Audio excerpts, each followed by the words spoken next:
Kowalsky here, and welcome back to another video. Now in this video I actually want to present to you the game of chess and running or runs chess. I don't know, I haven't found a name yet, but it's very interesting.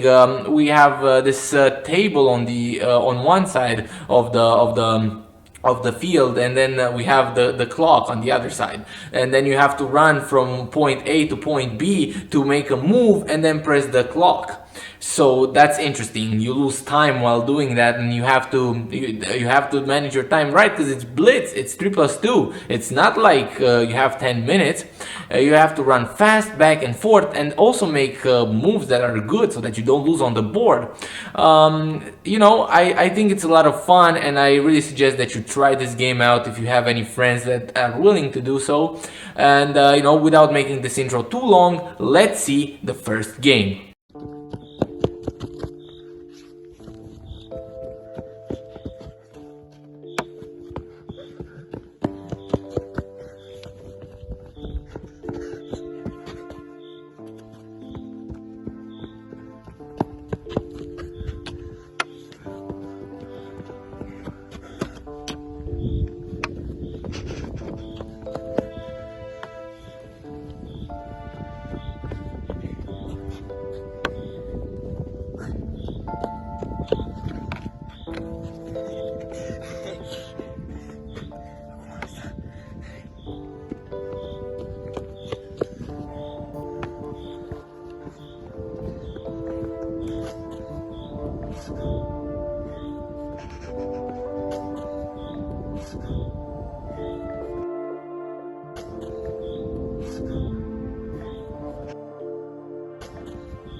Sí.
Kowalsky.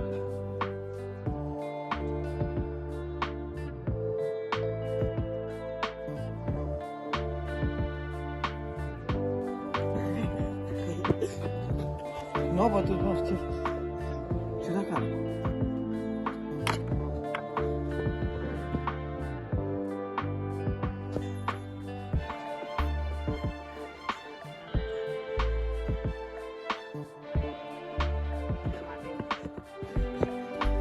Macie. Jumătate. Bat. Bat.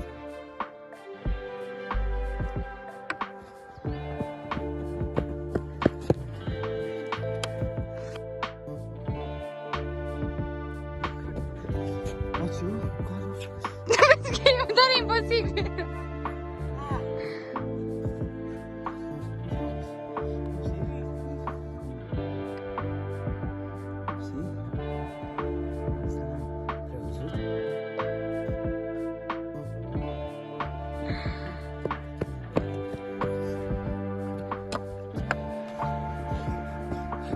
Nu mai am timp să gândesc.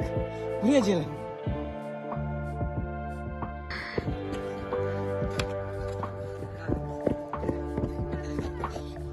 Acum am pus să bat.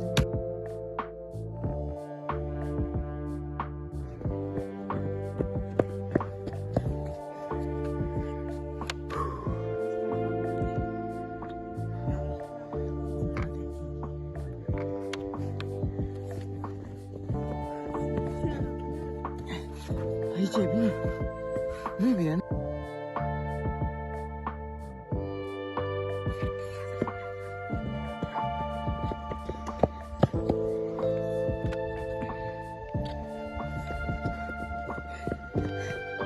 Ce fac acum?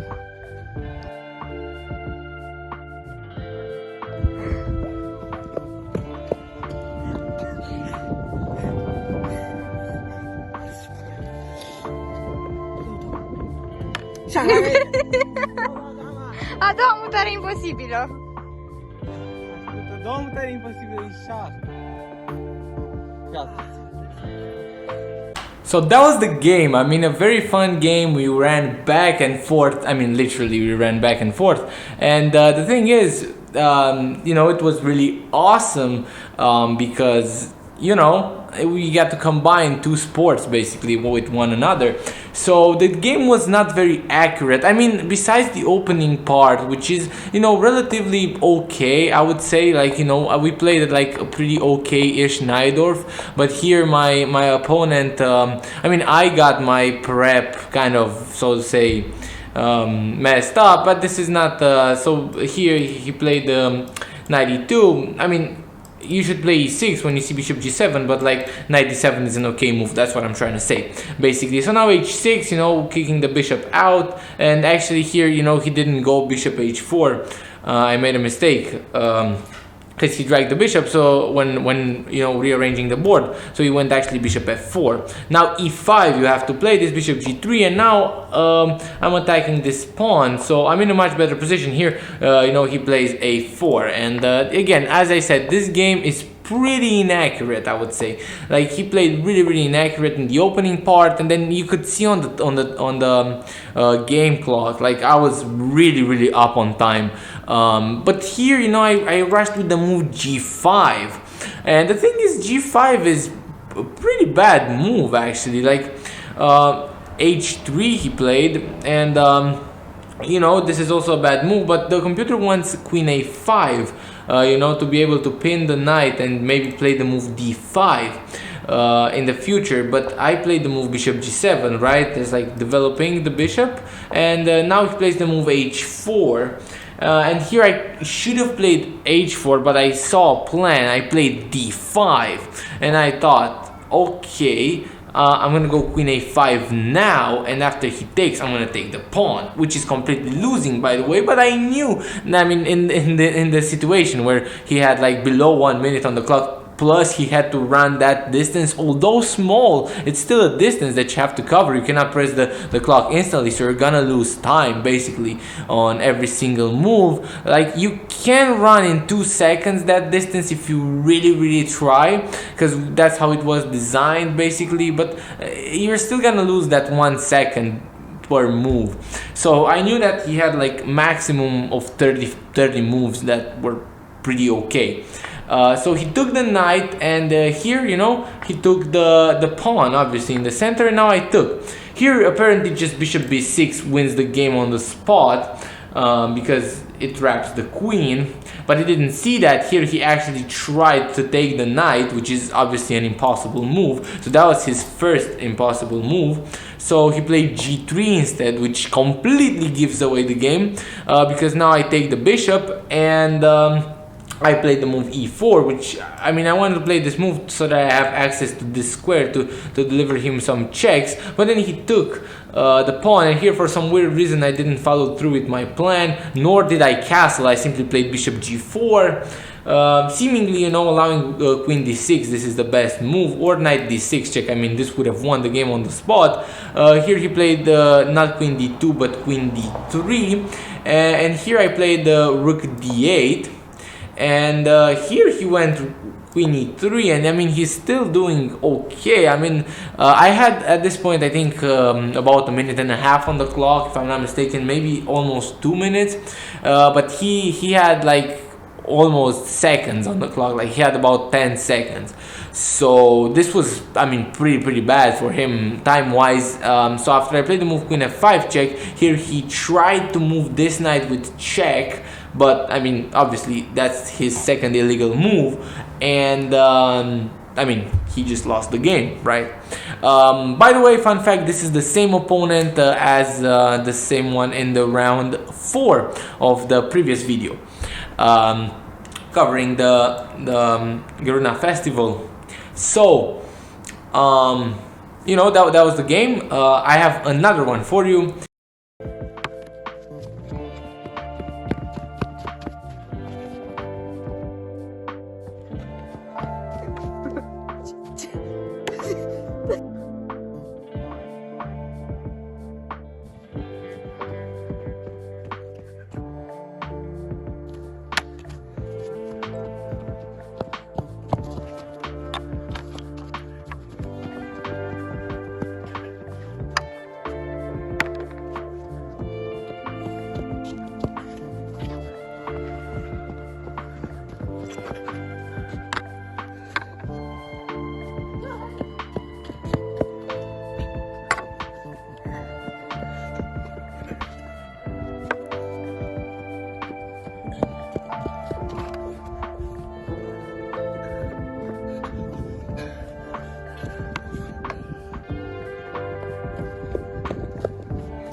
Stai să mă gândesc. Bate. Calul? Da.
mă stă, se ducă ceva asta.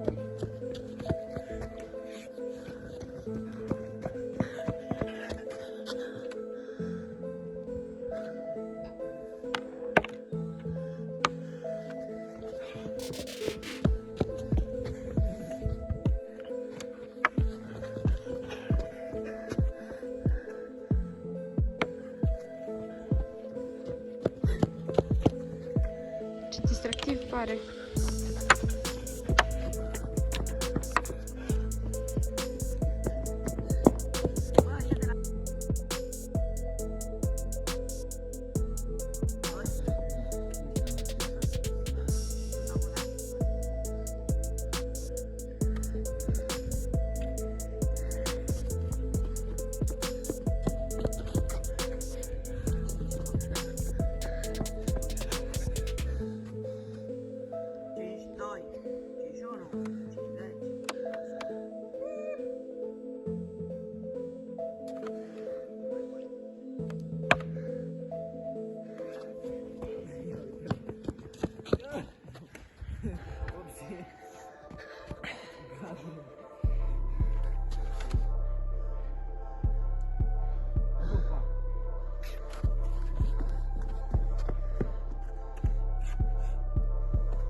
Pièce touchée. Aïe. Putain.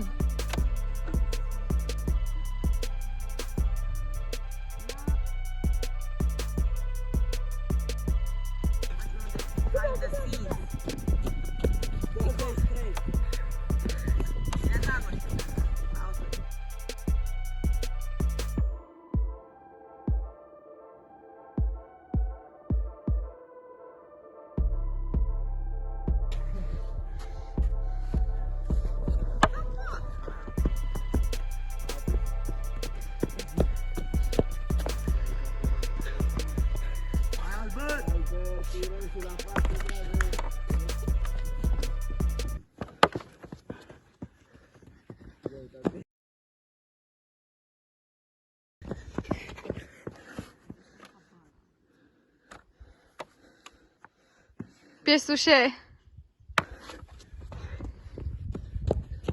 Hai.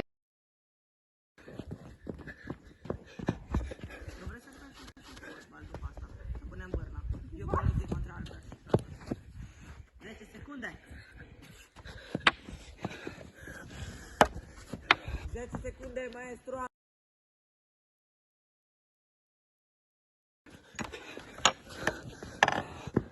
Hai mă un pic mai încet să te pot. Nu mai bate. Cedezi?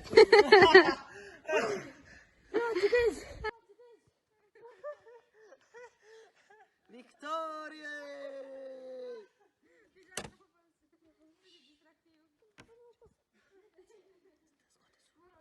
Okay, now, so that was the second game, and I mean, you know, it was a very fun game, a little bit higher quality than the previous one in terms of moves that were played, you know, in terms of the objective value of the moves. Now, this time again, I managed to get, after the opening, you know, I managed to get nice and early edge on time.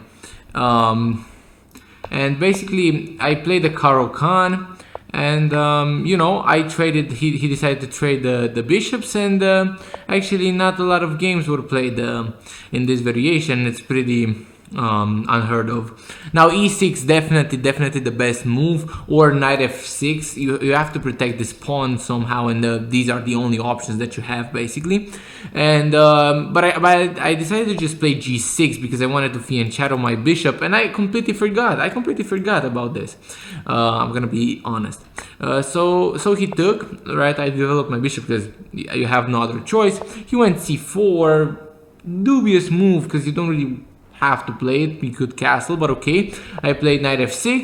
Here he asked about what to do, and he received some indications there. I don't know. He took the knight, and he went d4. Now he's got the whole center, and I mean, he's just ready to just march the center down and beat me. So I castle, and here I come up with a plan of going rook c8, attacking the pawn. He goes b3, defending it. Now I go queen b6. So my plan was to just put as much pressure on this pawn so that maybe he will be forced to move it to d5, so that my bishop would have this long diagonal, and then maybe I would get some compensations. Like, for example, if d5 happens in this very position, now knight d5, oops, knight d5 I wanted to play, not even knight d5, apparently not even knight d5, because now after cd5 and you take, you get bishop e3, and oh, you get bishop e3, you get an attack on the queen. Okay, the more you know. But like, for example, if d5, you can just go, I mean, you cannot actually move the knight. Okay, that's a surprise. Looks like my plan was very, very flawed. You can go rook f8, for example, and now you're not winning, but it's definitely better than what's the position in the game. So bishop b2, and I went rook fd8, and now he goes queen d3, and here I'd say that you know, I don't really have a plan. Like, the computer suggests a6 or e6, which e6, it's understandable, right? Like, you want to prevent d5, for example, but I decided to go knight e8, trying to add one more attacker to the pawn, also trying to play e5. So he plays queen e3, stopping this e5 idea. Now I played this move, knight d6, looking to get to f5, completely forgetting about c5. And if he had played c5, obviously knight f5 takes, and now he's just up a piece, simply. But he didn't see that. Instead, he took on e7, and here actually now gives me the chance to go back in the game with the move knight takes on c4. But I didn't see that, because I mean, okay, if he takes, then okay, he's still up a pawn, but these pawns are just way too weak right now. Like, let's say rook fb1, for example, queen c2, and I'm winning one of them pawns. I mean, and then it's gonna be a draw. But he took. And after I played knight f5 and he went back, now I took, and in the end the position is +1 because he's up a pawn. And so I double stack my rooks, and here he plays this very dubious move, rook fc1. I mean, I think he was afraid of rook d2 with attacking the a pawn. Maybe that's why he didn't move the a rook. But then again, I went queen d6 now, and he went queen e2. I went rook d2, and he went c5. And here apparently the computer suggests this transformation to then double the rooks. But now rook e1, and for example rook d2. Now simply it's a draw, because even though my rook is active, he's gonna be able to get his king out via g2 to f3. Now after c5, I decided to play queen d4, just sticking with the pressure. He went back queen e1, and now I played rook d5, attacking the pawn. Now I cannot really take this pawn, but I would like to, so I'm putting pressure on that pawn.